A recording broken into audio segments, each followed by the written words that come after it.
In this video, I'm going to be talking about my 1 month experience doing print on demand, the process, lessons I've learned, and of course, the results. Now here's a little tip for how you can make a little bit more profit per sale. If you haven't already seen the video I made about my 1 week's progress, then make sure to go check that out. If you don't already know what print on demand is, it is a very interesting business model where you have 3 parties involved.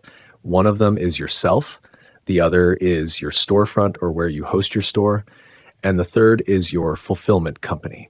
The fulfillment company is where all your designs are going to be created into actual apparel or products, and they're going to ship it out to your customer. The storefront is where your customer can actually find your products and purchase them. And you are the party that's going to create the designs as well as set everything up between those 2 other companies. The way you make money is by listing and selling your products on the storefront for more than it costs the fulfillment company to charge you.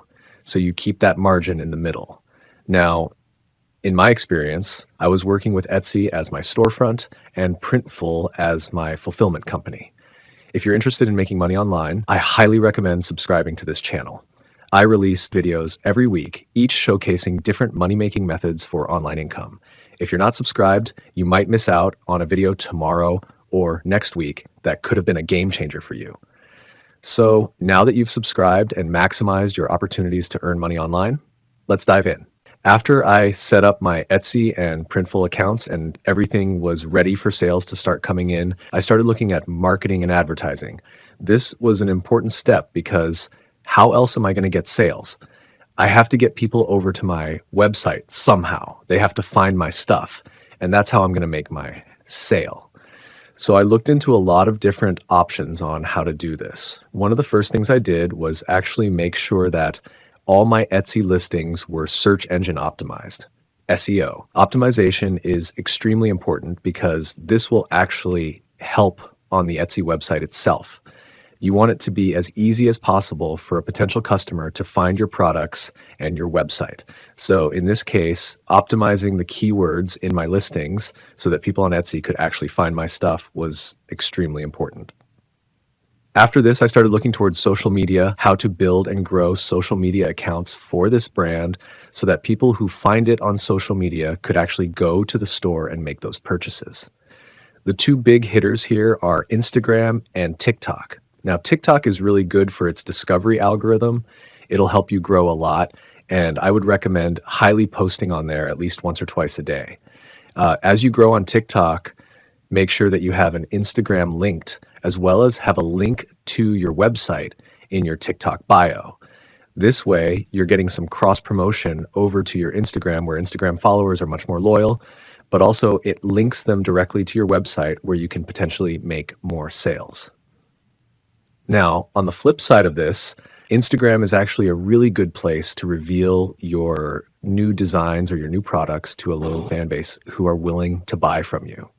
So in my 1 month experience here, I was posting on TikTok. I grew that a little bit, and I had my Instagram, which I was also posting on. I decided to put some advertising funds into the Instagram ads and see how well that did. It helped me get a lot of clicks onto my website, but it didn't convert too well. I got a few more followers because of it, but overall, I don't think it did as well as micro-influencer or influencer marketing could have done.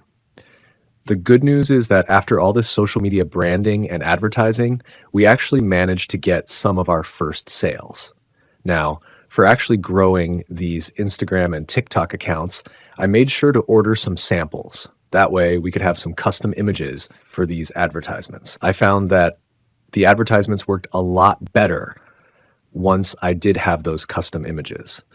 So if you're thinking about advertising on either TikTok or Instagram with your own products, make sure that you actually order those samples, because I think that'll help with the audience retention as well as some audience engagement. This is just a good business practice, as you know exactly what you're selling and what the final product will look like. So after setting up the store, the social media accounts, and doing some advertising, here are the 1 month results. So at the end of all this, we ended up with 9 sales, which totaled us $322.76. which would be a really nice takeaway. But of course, we have to take off the production cost, which in this case is $253.95. This would still be amazing. We would still end up with $68.81 worth of profit. But of course, we have to take off the Etsy fees, which include the listing fees, which were $5 fee, transaction fees, which were 21.01 cents, and the processing fees, which were $1.23, which altogether adds up to $38.64. And even at this point, we're still making a profit. It's $30.17, which not great for a whole month. But it shows that you can make money doing print on demand.